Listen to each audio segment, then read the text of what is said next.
Donald Trump লাগাতারভাবে বিশ্বের একাধিক দেশের উপর ট্যারিফ লাগানোর হুমকি বা হুঁশিয়ারি দিয়েছেন। তিনি কিছুদিন আগে ভারতকে নিয়েও একটি বিতর্কিত মন্তব্য করেছিলেন। উল্লেখযোগ্যভাবে ভারত কিন্তু ডোনাল্ড ট্রাম্পের বিপক্ষে একটা কথাও বলেনি। এমনকি তুলসী গ্যাবার্ট যখন ভারতবর্ষে এসছেন তখন তাকে সরাসরি প্রশ্ন করা হয়েছিল এই ট্যারিফকে নিয়ে। তখন তিনিও কিন্তু এড়িয়ে গিয়ে বলেছিলেন দুপক্ষের মধ্যেই কথা হচ্ছে। তবে কালকে তুলসী গ্যাবার্টের শপথের পরই যে রিপোর্ট আমাদের সামনে এসছে তা নিঃসন্দেহে ভারতবর্ষ যে ঐতিহাসিক নজির গড়তে চলেছে তা কিন্তু ডোনাল্ড ট্রাম্প এবং আমেরিকা কিন্তু বুঝে গেছে। একসঙ্গে ৪৫টা দেশের সঙ্গে ফ্রি ট্রেড এগ্রিমেন্ট করতে চলেছে ভারতবর্ষ। সত্যি জয়শঙ্করের কূটনীতি বলুন, ডিপ্লোম্যাসি বলুন, মাস্টার স্ট্রোক বলুন, যেভাবেই আপনারা এই পুরো বিষয়টাকে সাজিয়ে নিতে পারেন, কিন্তু দিনের শেষে একদিনে যদি এই ৪৫টা দেশের সঙ্গে ভারতবর্ষ চুক্তি করে এবং এই ঐতিহাসিক ব্যাপারটা যদি সম্পূর্ণ হয়, তাহলে ভারতবর্ষ কিন্তু নতুন করে ২০৩০ সালের মধ্যে আমেরিকার মতো একটি বৃহৎ অর্থনৈতিক রাষ্ট্রে পরিণত হবে, যা একাধিক বিশেষজ্ঞরা বলছেন। ৪৫টা দেশ, সেই দেশগুলোর নামও কিন্তু কালকে রিপোর্টে প্রকাশিত হয়েছে। ইউরোপীয় ইউনিয়নের ২৭টা দেশ ইতিমধ্যেই অফিসিয়াল প্রতিনিধি পাঠিয়ে ভারত সরকারকে জানিয়েছে তারা ভারতবর্ষের সঙ্গে ফ্রি ট্রেড এগ্রিমেন্ট করতে চায়। কেন তারা ভারতবর্ষকে বেছে নিচ্ছে, আমি এই ভিডিও শেষ অবধি দেখলে আপনারা বুঝতে পারবেন কেন এই ৪৫টা দেশ ভারতবর্ষের সঙ্গে এই ধরনের চুক্তি করতে চলেছে, যা ভারতবর্ষের অর্থনৈতিক পরিকাঠামোকে আগামী ৫ বছরের মধ্যে সম্পূর্ণভাবে বদলে দিতে পারে। ২০২০ সালে, মানে এই যদি আপনি যদি আরেকটু আগে যান, বিংশ শতাব্দীতে এই মার্কেট কিন্তু একসময় ডমিনেট করেছিল আমেরিকা। একবিংশ শতকে এই মার্কেট ডমিনেট করতে চাইছে চায়না।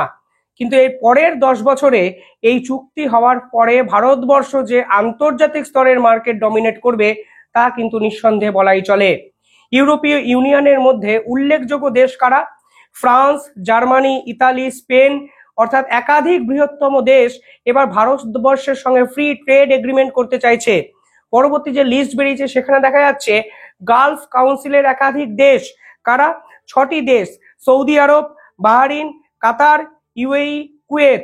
অর্থাৎ যে সকল দেশের প্রধান ব্যবসায়িক পণ্য তেল, মাটির তলার খনিজ তেল, সেই খনিজ তেল কিন্তু ভারতবর্ষে তারা পাঠাবে এবং ফ্রি ট্রেড এগ্রিমেন্টের মাধ্যমে ভারতবর্ষের সঙ্গে যুগান্তকারী এক সন্ধি তারা করার জন্য অলরেডি ভারতের কাছে আবেদন করে ফেলেছে। বা পরের কারা আছে? পরের লিস্টে যে লিস্ট প্রকাশিত হয়েছে সেখানে বলা হচ্ছে ইউরেশিয়ান ইকোনমিক জোন। এই ইউরেশিয়ান ইকোনমিক জোনের একাধিক বৃহৎ দেশ ভারতবর্ষের সঙ্গে ফ্রি ট্রেড এগ্রিমেন্ট করতে চাইছে। দেশগুলো কারা? রাশিয়া, কাজাকিস্তান, বেলারুশ, কিরগিজস্তান এবং আর্মেনিয়া। অর্থাৎ এই বৃহৎ দেশ যাদের অর্থনৈতিকভাবে যারা অলরেডি সমৃদ্ধ, তারা ভারতের মার্কেটকে অ্যাক্সেস করতে পারবে এবং ভারতের প্রোডাক্ট আগামী ৫ বছরের মধ্যে এই সকল রাষ্ট্রে বিস্তীর্ণ জায়গায় কিন্তু ছড়িয়ে পড়বে। পরবর্তীকালে জানা যায় এরা ছাড়াও আরো ৭টি দেশ, যেমন ব্রিটেন, শ্রীলঙ্কা, নিউজিল্যান্ড, অস্ট্রেলিয়া এবং পেরুর মতো শক্তিশালী দেশও ভারতবর্ষের সঙ্গে ফ্রি ট্রেড এগ্রিমেন্ট করতে চায়। আমেরিকাও হয়তো ভারতবর্ষের সঙ্গে ফ্রি ট্রেড এগ্রিমেন্ট করবে। অর্থাৎ মোট সংখ্যাটা দাঁড়ালো ৪৫। কালকে জয়শঙ্কর জাতিসংঘকে হুঁশিয়ারি দিলেন। জাতিসংঘকে হুঁশিয়ারি দেওয়া মানে শুধুমাত্র আপনি জাতিসংঘের মান সম্মান সব শেষ করলেন তা নয়, বিশ্বে আপনার প্রভাব কিন্তু আন্তর্জাতিক স্তরে বুঝিয়ে দিলেন। বললেন জাতিসংঘ এই পৃথিবীর সর্বসের্বা নয়। যদি আমেরিকার ডোনাল্ড ট্রাম্প জাতিসংঘ ছাড়ার একটা হুমকি দিতে পারে, যদি ইলন মাস্ক সরাসরি জাতিসংঘের অস্তিত্ব নিয়ে প্রশ্নচিহ্ন তোলে, তাহলে ভারতবর্ষ কেন জাতিসংঘকে নিয়ে এত খুল্লা এই পুরো বিষয়টা মেনে নেওয়ার জায়গায় যাবে, যখন দিনের পর দিন মোটিভেটেড হয়ে এই জাতিসংঘ ভারত বন্দনায় ব্যস্ত থাকে। অর্থাৎ কালকেই জয়শঙ্কর বুঝিয়ে দিয়েছিলেন এই ভারতবর্ষ অন্যভাবে ডিপ্লোম্যাটিক স্তরগুলোকে ডিল করতে চায়। তারা জাতিসংঘের বিরোধিতা যেমন করতে পারে, পাশাপাশি একই দিনে ৪৫টা দেশের সঙ্গে ফ্রি ট্রেড এগ্রিমেন্ট করেও এই বিশ্বকে চমকে দিতে পারে। এর ফলে ভারতবর্ষের সুবিধা কি হবে? দেখুন, অনেক সুবিধা হবে। এইগুলো যদি ডিটেলিং এ আমরা আলোচনা করি আমার ঘন্টাখানেক লেগে যাবে। আমি ছোট করে আপনাদের বোঝানোর চেষ্টা করছি। ভারতবর্ষের সুবিধা হবে, প্রথম কথা হলো মেড ইন ইন্ডিয়া প্রোডাক্ট আন্তর্জাতিক একটা মার্কেটের সামনে উন্মোচিত হয়ে যাবে। এক্সপোর্ট অনেকটা বাড়বে। বিদেশে ডিমান্ড তৈরি হবে, যদি ডিমান্ড তৈরি হয় তাহলে প্রোডাকশন বাড়বে, প্রোডাকশন বাড়লে নতুন করে ভারতবর্ষের ম্যানুফ্যাকচারিং ইন্ডাস্ট্রি আপনাকে সাজাতে হবে, হিউজ জব ক্রিয়েশন হওয়ার সম্ভাবনা দেখা যাচ্ছে আগামী 5 বছরে যদি এই ধরনের ফ্রি ট্রেড এগ্রিমেন্ট হয়ে যায়। পরবর্তীকালে ইনভেস্টমেন্ট আসবে বিদেশ থেকে, কারণ আপনার যদি যোগান মেটাতে হয় তাহলে ইনভেস্টমেন্ট প্রয়োজন, বিদেশি ইনভেস্টররা আসবে, ভারতের খোলা মার্কেটে টাকা আসবে, আইটি সেক্টরের ডেভেলপমেন্ট হবে, টেকনোলজি ট্রান্সফার হবে। অর্থাৎ এই পুরো বিষয়গুলো হয়তো আমি মুখে বলছি, হয়তো আপনাদের কাছে খুব ছোট্ট শোনাচ্ছে, কিন্তু এর ইম্প্যাক্ট যদি দেখেন এবং দীর্ঘমেয়াদী যদি এর ফলাফল আপনারা উপভোগ করতে চান তাহলে বছর 5-এর মধ্যেই আপনারা বুঝতে পারবেন জয়শঙ্কর কিভাবে মাস্টার স্ট্রোক দিয়ে কার্যত ডোনাল্ড ট্রাম্পকেই হুঁশিয়ারি দিয়ে বসলেন। কারণ যেভাবে ডোনাল্ড ট্রাম্পের বিশ্বাসযোগ্যতা এবং ডোনাল্ড ট্রাম্পের আনপ্রেডিক্টেবিলিটি আসলে সাধারণ মানুষের মনে প্রশ্নচিহ্ন তুলতে শুরু করে দিয়েছিল, ঠিক সেই মার্কেটটাই ক্র্যাশ করে ফেললেন জয়শঙ্কর, যা আমেরিকা বুঝতেই পারলো না। পড়ে রইল চীন। চীনে কেন গেল না সাধারণ দেশগুলো? কারণ খুব সহজ। প্রথম কথা, চীনের ডেট ট্র্যাপ। যে দেশে চীন ঢুকেছে সেই দেশই নিজেদের দখলে নিয়ে নেওয়ার চেষ্টা করেছে চীন, তাই খুব সহজেই চীনের এই কবল থেকে বেরোতে চাইছে বিভিন্ন রাষ্ট্র। পাশাপাশি কোভিড-19, আজও বিভিন্ন ইউরোপের দেশ বিশ্বাস করে কোভিড-19 যে ভাইরাস তা চীন মেড একটি রাসায়নিক ভাইরাস, যা ইচ্ছাকৃতভাবে চীন গোটা পৃথিবীতে ছড়িয়ে দিয়েছিল অর্থনীতিকে দুর্বল করার জন্য। এবং তাইওয়ান যুদ্ধ নিঃসন্দেহে চীনের যে ইমেজ তা কিন্তু অনেকটা বিপাকে ফেলে। ফলে চীনের এই কবল থেকে বেরোনোর জন্য এবং ডোনাল্ড ট্রাম্পের আনপ্রেডিক্টেবল অ্যাটিটিউডের উপর বিশ্বাসযোগ্যতা নিয়ে প্রশ্ন তুলে এই সকল দেশ বিশ্বাসযোগ্যতার নিরিখে ভারতবর্ষকে বেছে নিচ্ছে। এবং এটা তো অস্বীকার করার জায়গা নেই, ভারতবর্ষকে বেছে নেওয়া মানে 140 কোটি মানুষের একটা মার্কেট ওপেন হয়ে যাওয়া। ফলে মিউচুয়াল বেনিফিটেড, চীনের মতো কোনো ডেপ ট্র্যাপ নয়, যেটা ভারতবর্ষের বিদেশমন্ত্রী জয়শঙ্কর বারংবার বলেন আমরা আপনাদেরও লাভের কথা ভাবছি। এবং সেই লাভের ফলেই তলে তলে এতটা দূর যে ভারত সরকার এগিয়ে গেছে, কালকে কিন্তু সেই রিপোর্টে সকলের আগে প্রকাশিত হয়ে গেছে। ম্যানুফ্যাকচারিং হাব হিসাবে ভারতবর্ষকে ভাবতে শুরু করে দিয়েছে আন্তর্জাতিক মহল। এবং ভারতবর্ষে সম্প্রতি এত নতুন স্টার্ট আপ হচ্ছে এবং গভর্নমেন্টের পলিসিতে এই স্টার্ট আপকে কেন্দ্র করে এত ভর্তুকি দেওয়ার অপরচুনিটি শুরু হয়েছে, বিদেশি শক্তিগুলোকে তারা ভাবছেন ভারতবর্ষের মার্কেট সস্তা, অ্যাক্সেসেবল এবং খুব সুন্দরভাবে তাদের সঙ্গে ডিল করা সম্ভব। তার জন্য ভারতবর্ষকে তারা এই পার্টিকুলারলি ফ্রি ট্রেড এগ্রিমেন্টের জন্য বেছে নিচ্ছেন। কালকে নিউজিল্যান্ডের প্রধানমন্ত্রী ভারতবর্ষে এসেছিলেন, ফ্রি ট্রেড এগ্রিমেন্ট করতে চেয়েছেন। কিভাবে হবে আমি ছোট্ট উদাহরণ একটু নিউজিল্যান্ড ওরিয়েন্টেড জায়গায় আপনাদের দিই। ধরুন এই নিউজিল্যান্ডে এগ্রিকালচার এবং ডেয়ারি টেকনোলজি, দুধ শিল্প উন্নত, তো ভারতবর্ষ এখন ওই মার্কেটটাকে অ্যাক্সেস করার জন্য চেষ্টা করবে।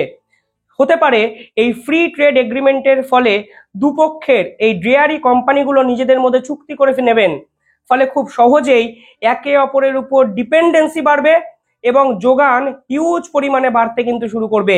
এগ্রিকালচার প্রোডাক্ট ভারতবর্ষ যে টাকায় এক্সপোর্ট করতে পারবে বিশ্বের কোনো দেশ কিন্তু পারবে না, কারণ ভারতবর্ষের প্রধান জীবিকা কিন্তু আজও কৃষি জীবিকা এবং কৃষিকাজ। এবং সেই কৃষিকাজ যদি আন্তর্জাতিক স্তরে ছড়িয়ে পড়ে তাহলে ভারতবর্ষের মার্কেটও কিন্তু 1 সপ্তাহের মধ্যে বদলে যেতে পারে। এই ফ্রি ট্রেড এগ্রিমেন্ট 2010 সালেও নিউজিল্যান্ডের সঙ্গে করার চেষ্টা করা হয়েছিল ভারতের পক্ষ থেকে, সে সময় কিন্তু করা সম্ভব হয়নি। 2025 সালে এসে সেই চেষ্টা এবার করা হয়েছে এবং সম্ভবত নিউজিল্যান্ডের সঙ্গে ফ্রি ট্রেড এগ্রিমেন্টও ভারতবর্ষ করে ফেলবে। কোন কোন জায়গায় ভারতবর্ষ মার্কেটটাকে ক্র্যাশ করতে পারে?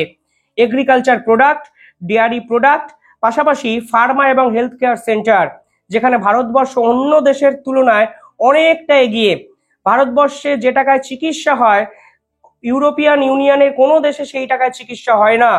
ফলে এই হেলথ কেয়ার এবং ফার্মাসি, এই যে মানুষের ওষুধ, জেনেরিক মেডিসিন, তা কিন্তু বিশ্বজুড়ে এক্সপোর্ট করতে পারে ভারতবর্ষ। পাশাপাশি ক্রিটিক্যাল মিনারেলস এবং টেকনোলজি, যা কিন্তু ভারতবর্ষ ভিত্তি করে আজকে আন্তর্জাতিক স্তরে ছড়িয়ে দিতে চায়। ক্রিটিক্যাল মিনারেলসের মধ্যে আপনি যদি দেখেন নিউজিল্যান্ডে লিথিয়াম, কোবাল্ট ইত্যাদি ক্রিটিক্যাল মিনারেলস পাওয়া যায়। ভারতবর্ষ যদি এই ধরনের এগ্রিমেন্ট করে তাহলে এই ধরনের খনিজ দ্রব্য ভারতবর্ষে আসা যায় এবং ব্যাটারি বলুন বা বিভিন্ন প্রয়োজনীয় উপাদানে এই ধরনের খনিজ দ্রব্যকে ব্যবহার করারও কিন্তু সুযোগ ভারতীয়দের জন্য হবে। পাশাপাশি ট্যুরিজম সার্ভিস, ভারত এবং নিউজিল্যান্ড দুপক্ষই ট্যুরিজম সার্ভিসকে গুরুত্ব দিতে চাইছে, যাও কিনা এই ফ্রি ট্রেড এগ্রিমেন্টের অন্যতম প্রধান অংশ। পাশাপাশি আইটি সেক্টর, এই আইটি সেক্টর ডেভেলপমেন্ট দু দেশের মধ্যে স্কিল্ড প্রফেশনালদের গ্রহণযোগ্যতা কিন্তু অনেকটা বাড়াতে শুরু করে দেবে। পাশাপাশি যদি শেষ 1 বছরের আপনারা নথি দেখেন তাহলে দেখবেন ভারত নিউজিল্যান্ডকে এক্সপোর্ট করেছে এখনো অব্দি 1 বছরে $682 বিলিয়ন সামগ্রী, আর নিউজিল্যান্ড ইন্ডিয়াকে এক্সপোর্ট করেছে $379 মিলিয়ন সামগ্রী। অর্থাৎ ভারতবর্ষ এক্সপোর্টার হিসাবে নিউজিল্যান্ডের মাটিকে এর আগেও ব্যবহার করেছে। কিন্তু ফ্রি ট্রেড এগ্রিমেন্টের ফলে এই দুই দেশের চুক্তি আগামী 5 বছরের মধ্যে 10 গুণ বেড়ে যাবে। ফলে বিলিয়ন বিলিয়ন ডলারের ব্যবসা বাণিজ্য ভারতবর্ষ আগামী 5 বছরের মধ্যে করবে, যা জয়শঙ্করের নিঃসন্দেহে নিখুঁত প্ল্যানিং। অর্থাৎ যখনই এই বিশ্ব চীনকে বিশ্বাস করছে না এবং ডোনাল্ড ট্রাম্পের খামখেয়ালিপনাকে সহ্য করছে না, তখনই জয়শঙ্কর একের পর এক দেশের সঙ্গে মিটিং করেছেন, কখনো কমার্স মিনিস্টারকে পাঠিয়েছেন, কখনো প্রধানমন্ত্রী নরেন্দ্র মোদী সে দেশে সফরে গেছেন। কিন্তু আফটার অল দিনের শেষে দেখা যাচ্ছে 45টা দেশ ভারতবর্ষের সঙ্গে চুক্তি করতে আসছে। আমার মনে হয় স্বাধীনতার পরে নিঃসন্দেহে ঐতিহাসিক একটা সিদ্ধান্ত, ঐতিহাসিক পদক্ষেপ, এবং এই চুক্তি যদি 1 সপ্তাহের মধ্যে হয়ে যায়, ঐতিহাসিকভাবে ভারতের অর্থনীতিরও কিন্তু আমূল পরিবর্তন আসবে বছর 5-এর মধ্যে। আপনারা কি ভাবছেন কমেন্টে জানাবেন। ধন্যবাদ।